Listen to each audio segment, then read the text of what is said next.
Saya tentang hukum acara arbitrase. Nah, hukum acara arbitrase ini ada bisa kita lihat di dalam beberapa pasal dalam Undang-Undang 30. Pertama, pasal 27, ada pasal 28, pasal 29 dan pasal 30 Undang-Undang 30 tahun 99 tentang arbitrase dan alternatif penyelesaian sengketa. Untuk lebih jelasnya tentang bunyi pasal tersebut, saudara saya buka Undang-Undang arbitrase Undang-Undang 30 dan juga bisa buka buku referensi yang sudah saya sampaikan di dalam RPS. Maka saya sangat menekankan bagi seorang mahasiswa kalau ingin pintar, ingin lebih mengetahui lebih banyak tentang suatu pokok pembahasan dalam perkuliahan, saudara harus banyak membaca, baik bacaan dari artikel jurnal atau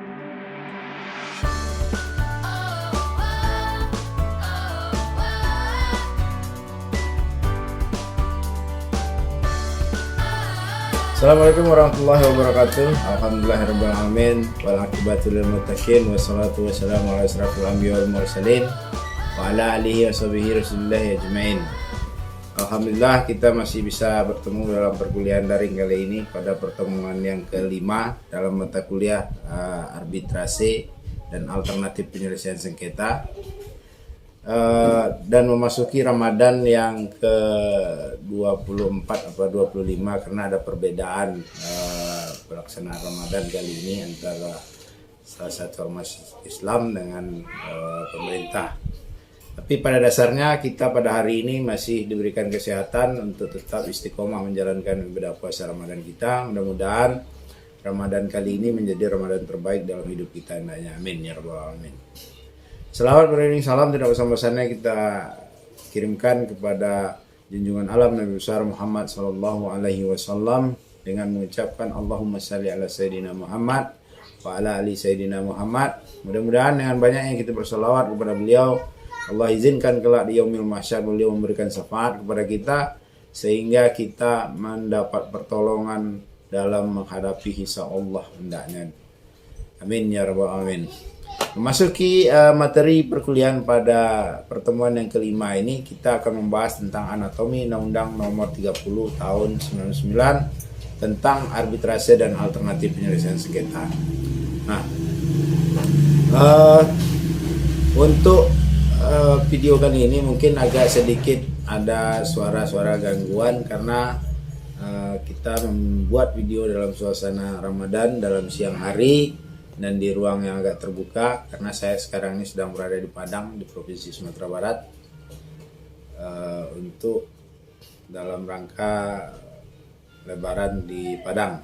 Nah, sebelumnya juga mudah-mudahan puasa kita kali ini diterima oleh Allah Subhanahu wa taala hendaknya seperti yang saya sampaikan di awal. Nah, memasuki materi yang perlu kita jelaskan, yang mau saya jelaskan hari ini adalah tentang anatomi Undang-Undang nomor 30 tahun 99 tentang arbitrase. Nah, apa saja yang ada di dalam undang-undang ini akan kita coba bahas atau kita bedah secara umum, secara garis besarnya saja, walaupun tidak mendetail, tapi paling tidak saya berharap ini bisa menjadi suatu pengantar pembelajaran bagi saudara-saudari sekalian, sehingga bisa memahami apa itu alternatif penyelesaian sengketa dan arbitrase itu bagaimana cara pelaksanaannya.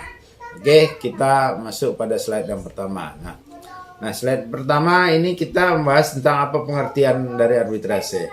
Arbitrase adalah cara penyelesaian suatu sengketa di luar pengadilan umum yang didasarkan pada perjanjian arbitrase yang dibuat secara tertulis oleh para pihak yang bersengketa.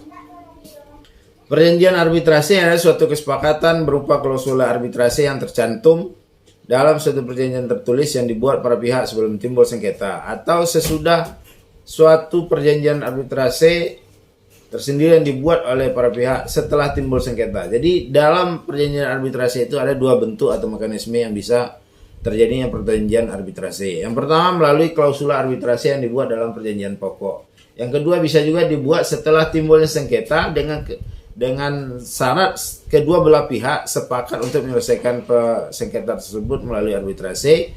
Maka dibuatlah perjanjian arbitrase yang akan menjadi dasar dari penyelesaian sengketa tersebut secara arbitrase.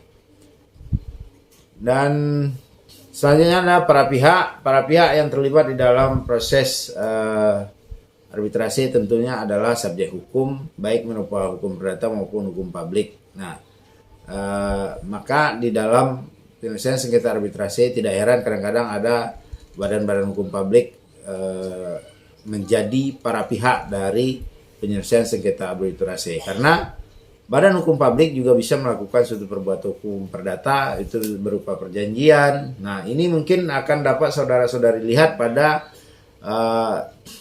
sengketa-sengketa arbitrase internasional. Walau pada sengketa-sengketa arbitrase domestik mungkin ini sangat jarang terjadi, sangat jarang terlihat karena jarang terlibat yang namanya badan hukum publik. Nah, selanjutnya ada arbiter.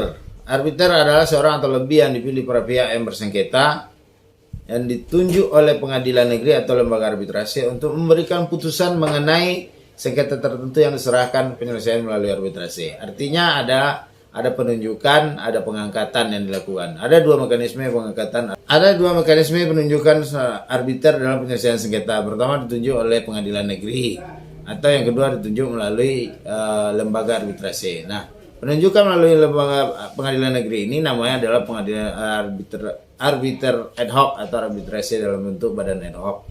Nah, ketika arbiter ad hoc ini atau arbitrase ad hoc ini ditunjuk oleh pengadilan negeri, tetapi tetap atas permintaan dari para pihak yang bersengketa. Yang kedua adalah lembaga arbitrase. Selanjutnya poin E adalah lembaga arbitrase. Badan yang dipilih oleh para pihak yang bersengketa untuk memberikan putusan mengenai sengketa tertentu.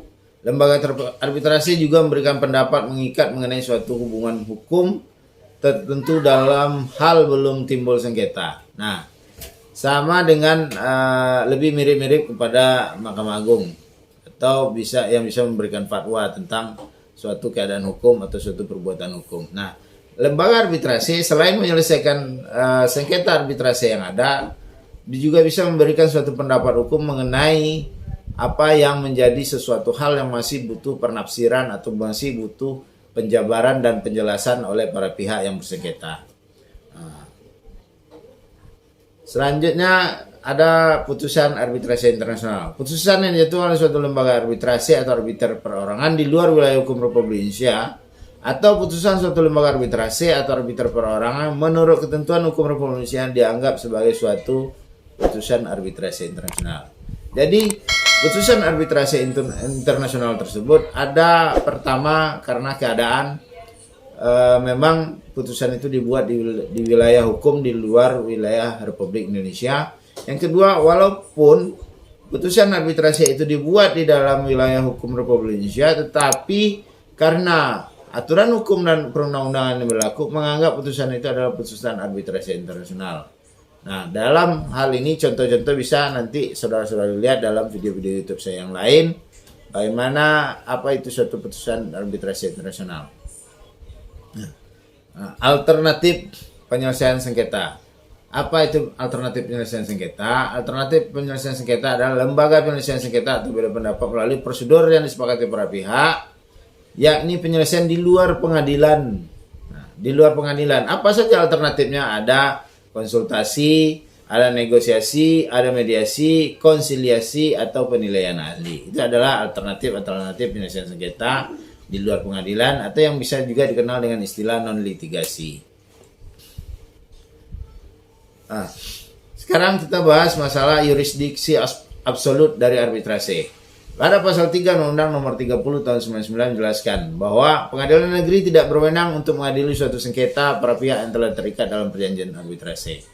Ini dapat dilihat dalam pasal 3 Undang-Undang 30. Apa maksud dari pasal 3 Undang-Undang 30 tersebut adalah secara langsung membatasi kewenangan dari pengadilan negeri untuk tidak mengutaati atau tidak bisa memeriksa dan mengadili perkara yang di dalamnya ada suatu klausula arbitrase atau ada perjanjian arbitrase. Nah, sehingga ini adalah kompetensi absolut yang dimiliki arbitrase yang secara otomatis menutup kewenangan pengadilan negeri sebagai lembaga penyelesaian sengketa.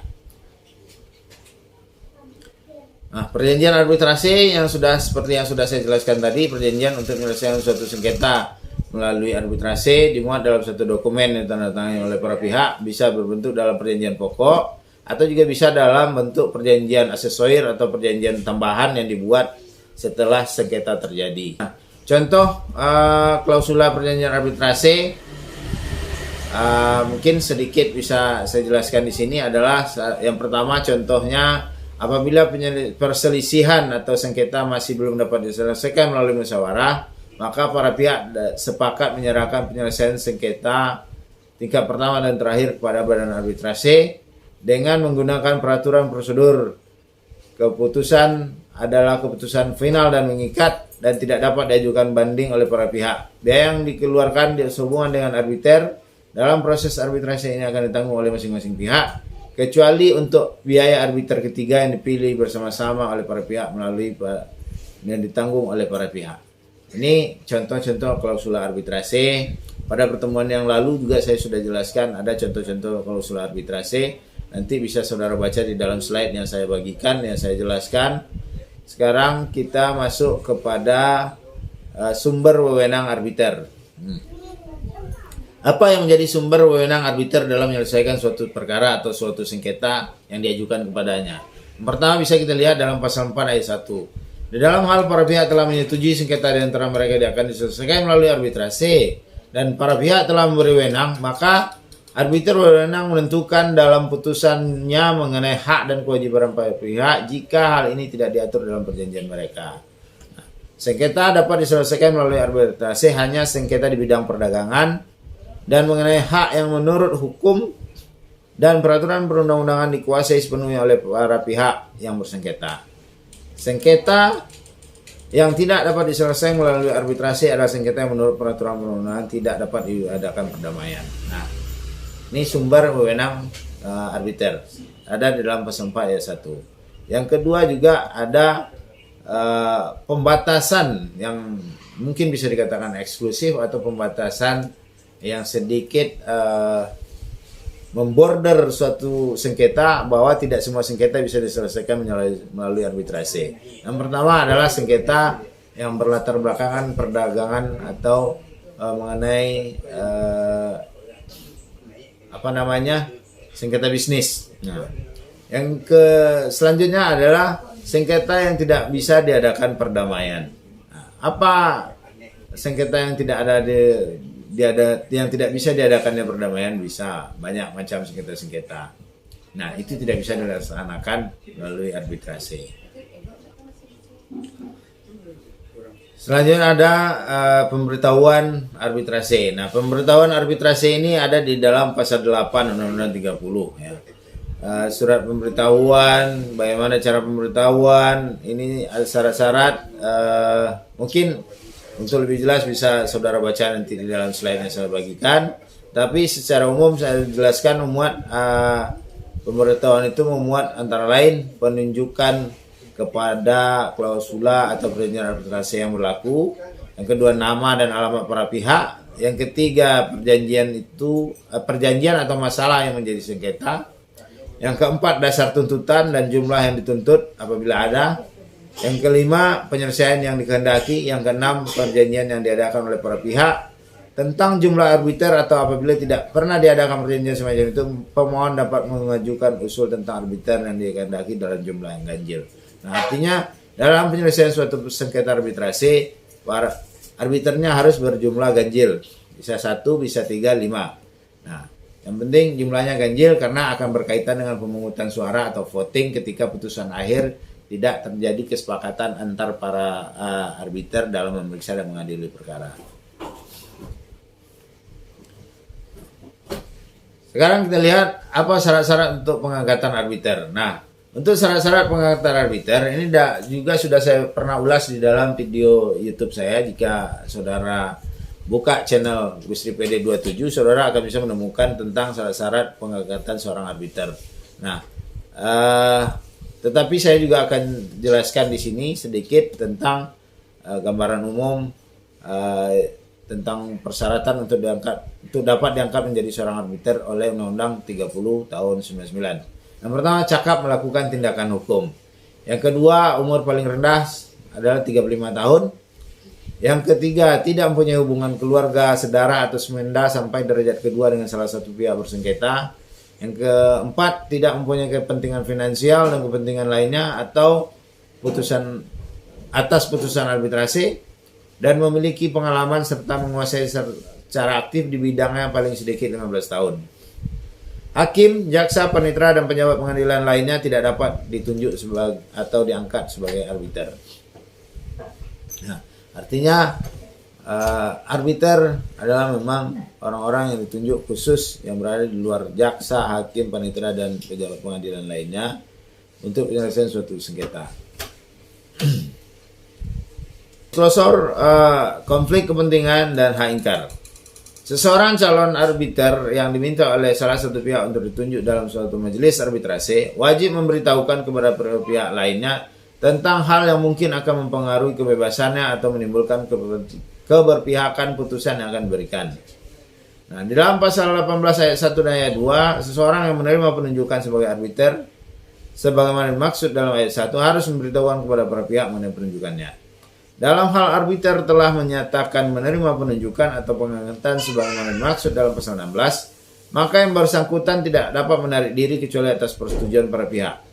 Ini sifat perjanjian perdata dari penunjukan arbiter. Nah, pertama kita lihat, seseorang arbiter setelah ditunjuk oleh para pihak sebagai salah satu arbiter untuk penyelesaian sengketa, maka dia wajib memberitahukan kepada pihak lain yang ada di dalam sengketa akuo atau di dalam sengketa yang sedang diajukan penyelesaian tersebut, bahwa dia memiliki suatu kepentingan atau suatu hubungan yang mungkin pada akhirnya nanti akan bisa mempengaruhi si arbiter tersebut memberikan putusan terhadap perkara yang sedang diperiksa atau yang sedang akan diberikan putusannya.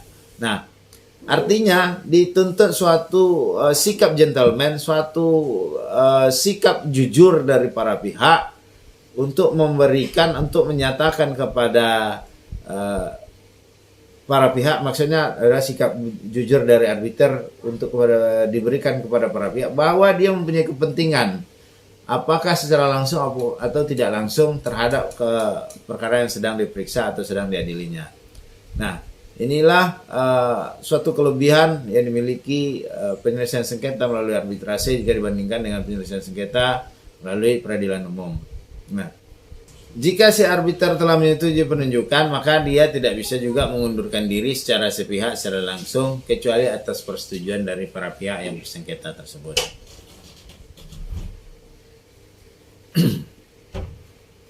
Nah, selanjutnya tentang hak ingkar.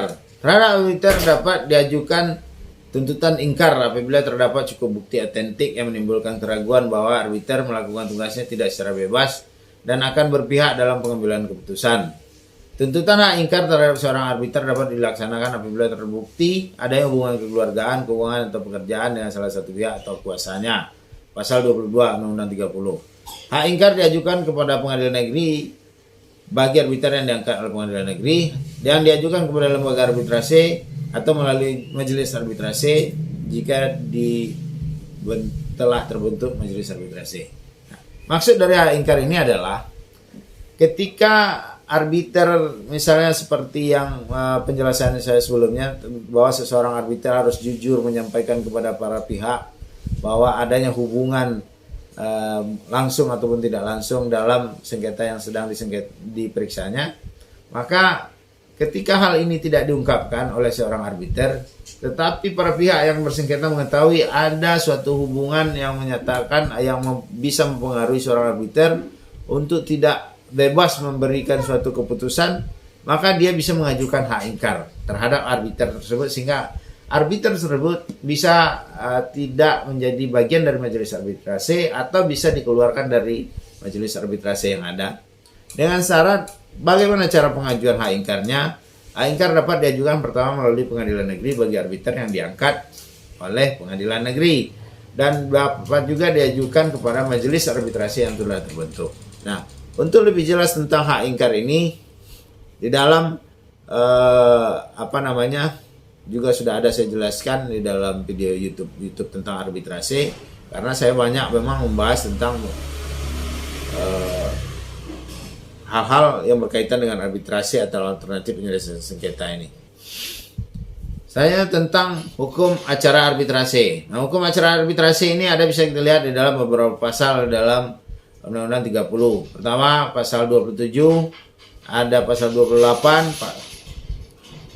pasal 29 dan pasal 30 Undang-Undang 30 tahun 99 tentang arbitrase dan alternatif penyelesaian sengketa. Untuk lebih jelasnya tentang bunyi pasal tersebut, saudara saya buka Undang-Undang arbitrase, Undang-Undang 30. Dan juga bisa buka buku referensi yang sudah saya sampaikan di dalam RPS. Maka saya sangat menekankan bagi seorang mahasiswa kalau ingin pintar, ingin lebih mengetahui lebih banyak tentang suatu pokok pembahasan dalam perkuliahan, saudara harus banyak membaca, baik bacaan dari artikel, jurnal, ataupun buku-buku. Maka saya sangat menekankan mahasiswa harus memiliki buku untuk menjadi bahan bacaan referensi saudara. Dan tentang hukum acara arbitrase ini bisa saudara lihat dalam Undang-Undang 30. Selanjutnya ada tentang putusan provisional dan putusan sela. Nah, tidak ubahnya dengan suatu pengadilan negeri atau suatu penyelesaian sengketa melalui pengadilan negeri. Di dalam arbitrase juga dikenal adanya suatu permohonan provisional atau putusan sela. Para pihak dapat memintakan putusan sela atau provisional ini sebelum diledakannya putusan akhir.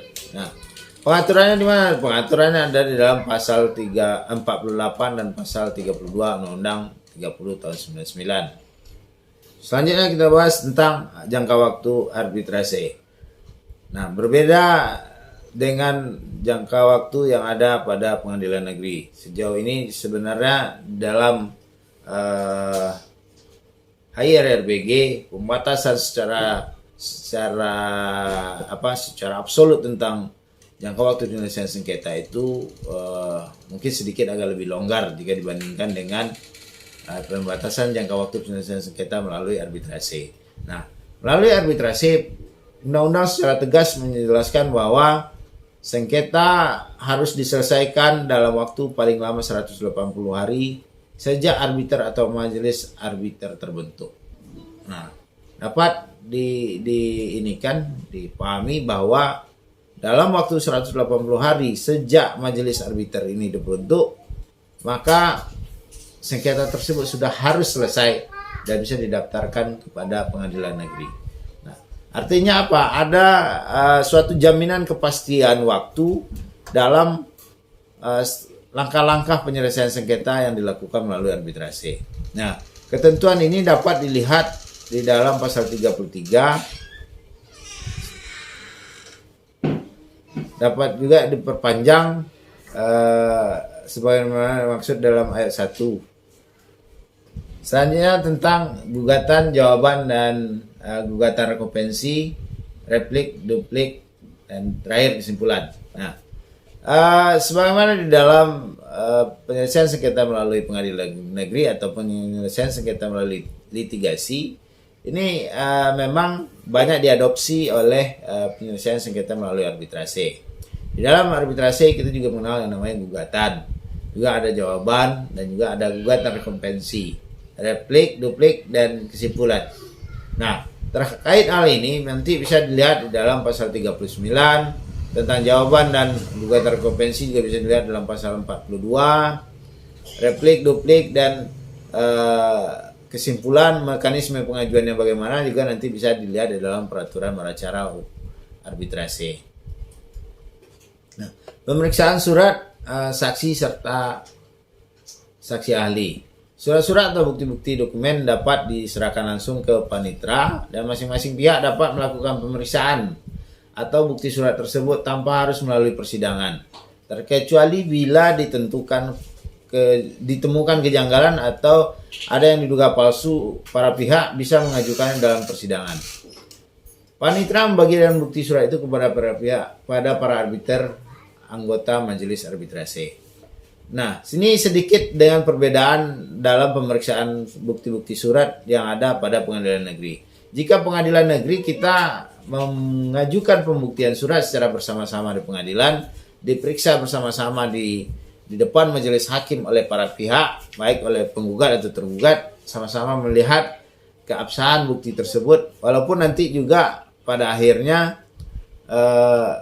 para pihak bisa melakukan insake kepada panitera untuk melakukan pemeriksaan bukti.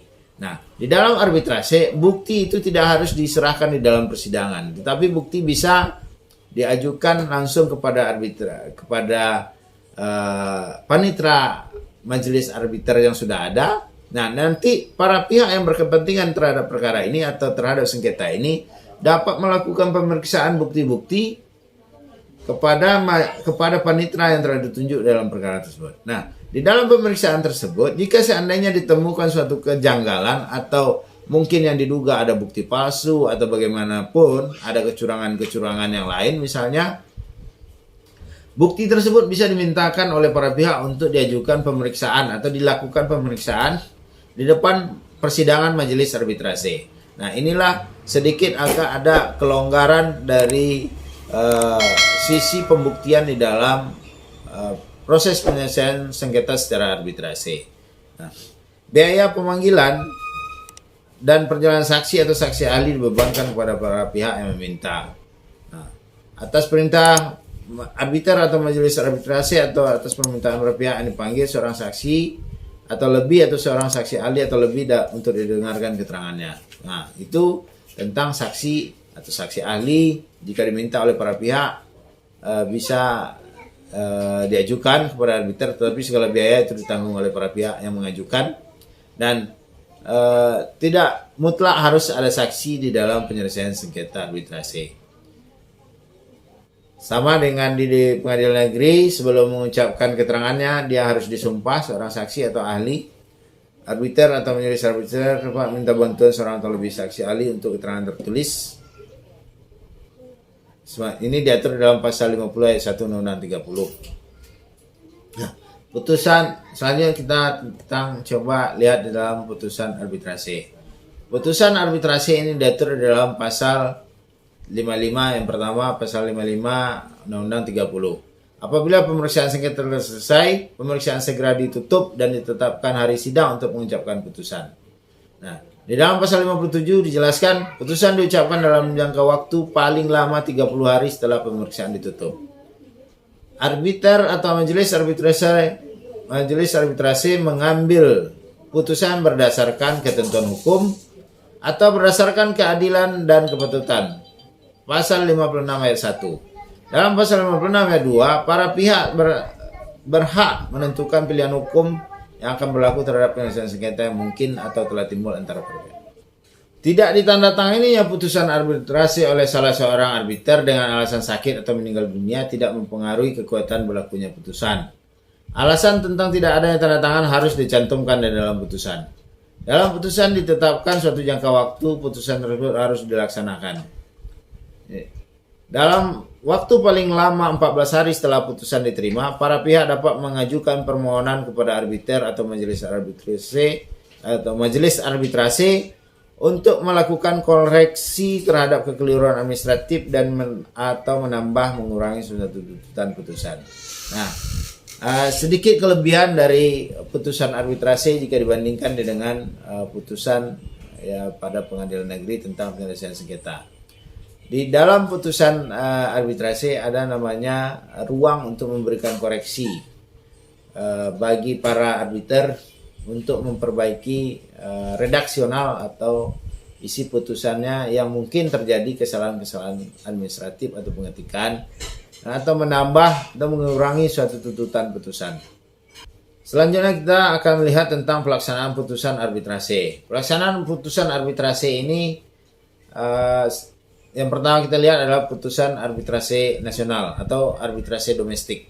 Di dalam waktu paling lama 30 hari terhitung sejak tanggal putusan diucapkan, lembar asli atau salinan otentik putusan arbitrase diserahkan dan didaftarkan oleh arbiter atau kuasanya kepada panitera pengadilan negeri setempat di mana putusan akan dieksekusi atau putusan akan dilaksanakan. Dasar hukumnya ada di dalam pasal 59 ayat 1. Nah, ini tentunya akan menimbulkan suatu pertanyaan. Bagaimana biaya pendaftaran? Nah, siapa yang akan membayar biaya pendaftaran? Nah, biaya pendaftaran putusan ke pengadilan negeri ini ditanggung sepenuhnya oleh para pihak. Sebagaimana juga biaya arbiter atau biaya arbitrase ditanggung sepenuhnya oleh para pihak. Dan biasanya kalau di dalam lembaga arbitrase yang sudah ada atau lembaga arbitrase permanen, ini pada saat kita mendaftarkan suatu sengketa untuk penyelesaian secara arbitrase, maka pada saat itu juga ditagih biaya pendaftaran sekaligus.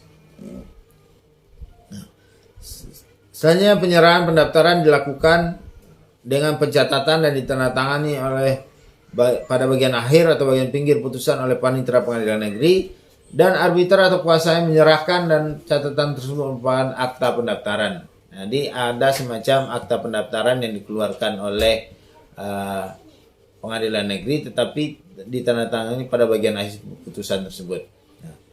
Arbiter atau kuasa yang wajib menyerahkan putusan dan lembaran asli pengangkatan sebagai arbiter atau salinan otentik kepada panitera pengadilan negeri. Nah, selain menyerahkan salinan putusan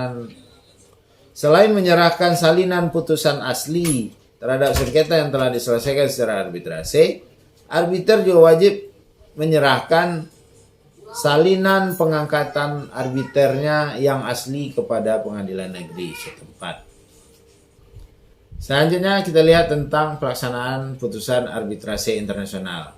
Yang pertama, yang berwenang menangani masalah pengakuan dan pelaksanaan putusan arbitrase internasional, misalnya putusan panel arbitrase CIAC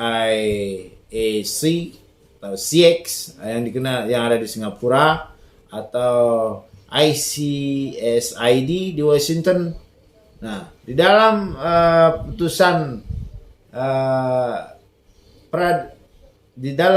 pelaksanaan putusan arbitrase internasional dari manapun asalnya, apakah dari Asia Pasifik, pokoknya jika berbau internasional, maka yang berwenang melaksanakan isi putusan arbitrase tersebut adalah Pengadilan Negeri Jakarta Pusat. Nah, ini diatur dalam pasal 65 Undang-Undang 30 tahun 99. Syarat putusan arbitrase internasional yang diakui serta dapat dilaksanakan di wilayah hukum pengadilan negeri itu ada syarat-syarat khusus, nanti bisa dibaca di undang-undang. Juga permohonan pelaksanaan putusan arbitrase internasional dilakukan setelah putusan tersebut diserahkan atau didaftarkan oleh arbiter atau kuasanya kepada Pengadilan Negeri Jakarta Pusat.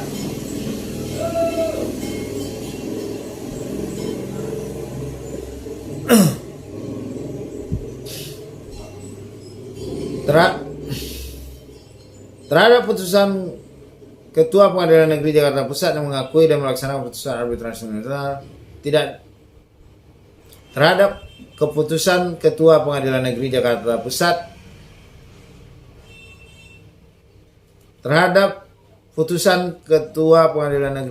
Pusat yang mengakui dan melaksanakan putusan arbitrase internasional tidak dapat diajukan banding atau kasasi. Terhadap putusan Ketua Pengadilan Negeri Jakarta Pusat yang menolak untuk mengakui dan melaksanakan putusan internasional dapat diajukan kasasi. Dalam jangka waktu paling lama 90 hari setelah permohonan kasasi diterima, Mahkamah Agung mempertimbangkan dan mengambil putusan. Ini ada dalam pasal 68. Selanjutnya ada tentang pembatalan putusan arbitrase. Para pihak dalam arbitrase dapat mengajukan pembatalan bila putusan arbitrase diduga mengandung unsur-unsur. Jadi untuk pembatalan putusan arbitrase ini ada syarat mutlak yang harus dipenuhi. Yang pertama, ada surat atau dokumen yang diajukan dalam pemeriksaan setelah putusan dijatuhkan diakui palsu atau dinyatakan palsu. Siapa yang berwenang melakukan atau menyatakan suatu bukti atau dokumen itu palsu tentu adalah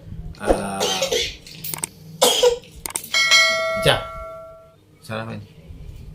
Tapi ada selam-selam kayak hantu-hantu. Dekat Umi aja, dekat Umi. Nggak usah sana.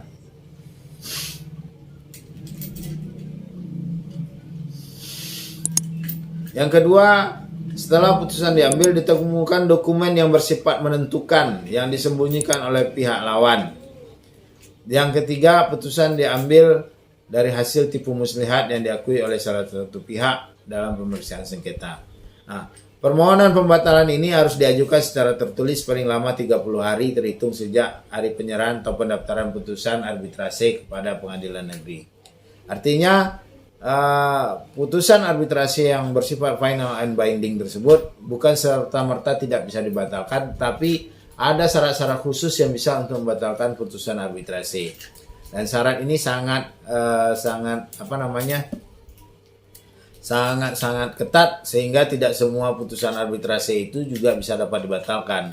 Hal ini kenapa dilakukan demikian? Karena untuk memberikan suatu jaminan kepastian hukum tentang penyelesaian sengketa arbitrase.